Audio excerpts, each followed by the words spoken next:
Welcome to day number 7. Today I'm going to simplify sweeteners for you. No matter how healthy you try to eat, most of the things that we run into in America have some sort of sweetener.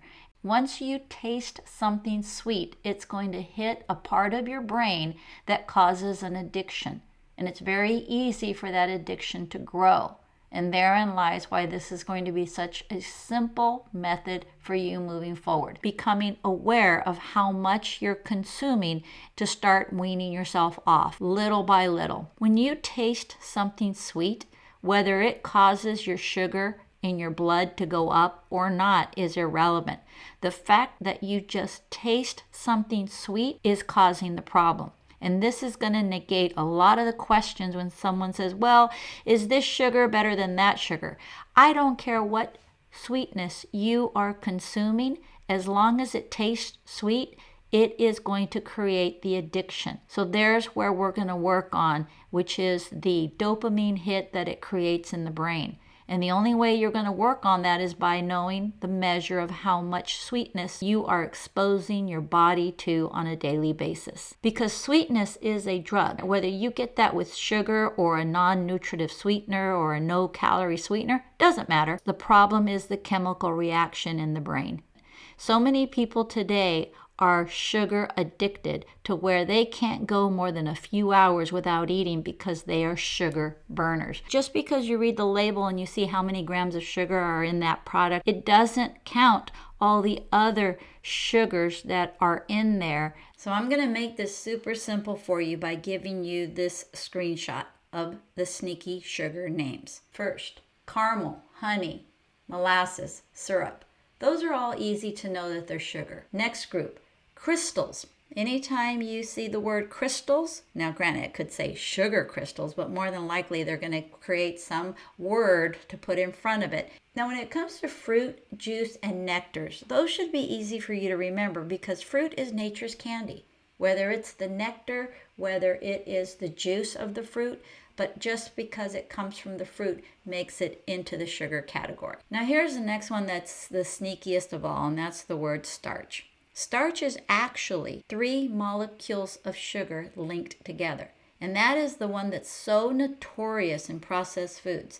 Usually you could see it as in cornstarch, but it doesn't matter what word's in front of starch. As long as it says starch, like potato starch, it's a sugar. Now the word treacle, that's a word for sugar or sugar in other countries, but because I'm doing this in the United States, it's not one that we are familiar with. Moving on to monk fruit and stevia. In the past, I used to advise my clients to use this as a splinter skill.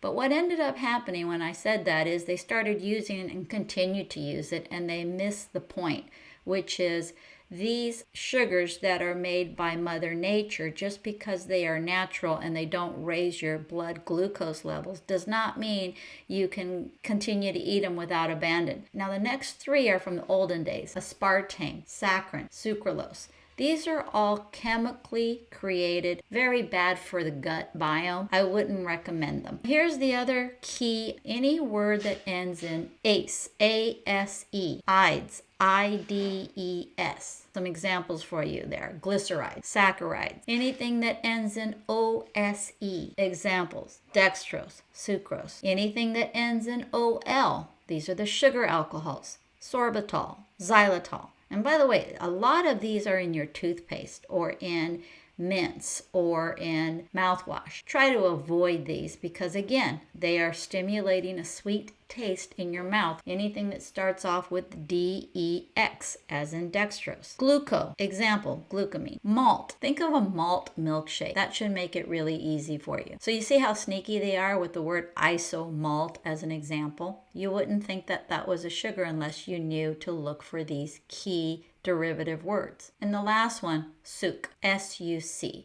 Sucanat. Last time when I made this video 3 years ago, I used to say it was over 100 names. There are over, I believe now, 237, I believe, when I'm making this video.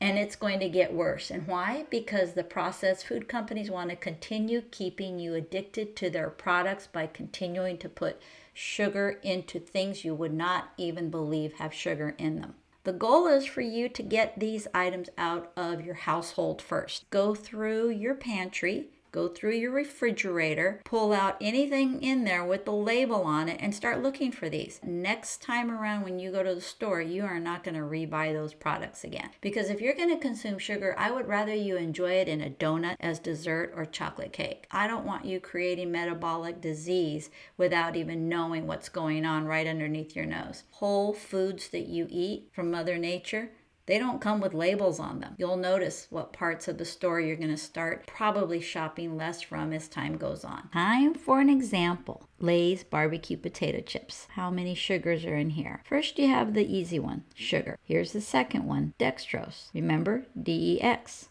And maltodextrin for number 3. Molasses, number 4. Starch, cornstarch, number 5. And caramel color, number 6. 6 different sugars in barbecue potato chips. So now we're going to use the Power Crunch Bar. Let's see how many different sugars this one has. First one, malted barley flour. The word malt.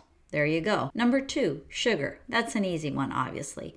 Number 3, fructose. That ends in OSE. Number 4, maltodextrin. Well, there's the word malt, and there's also the word dex. Then, number 5, stevia. And number 6, monk fruit. 6 different sugars. Package, it says it only has 5 grams of sugar. What they're not telling you is all of the other hidden sugars that are in there. And the reason, again, they're there is to create the addiction. And it's very easy to get addicted to these bars. Here's another tip for you. Even if you don't have your glasses at the store, you can just turn and look at a package ingredient label and see that if it's a paragraph long, that means there's a lot of crap in there. Buyer beware. Look forward to catching you on the other side in video number 8.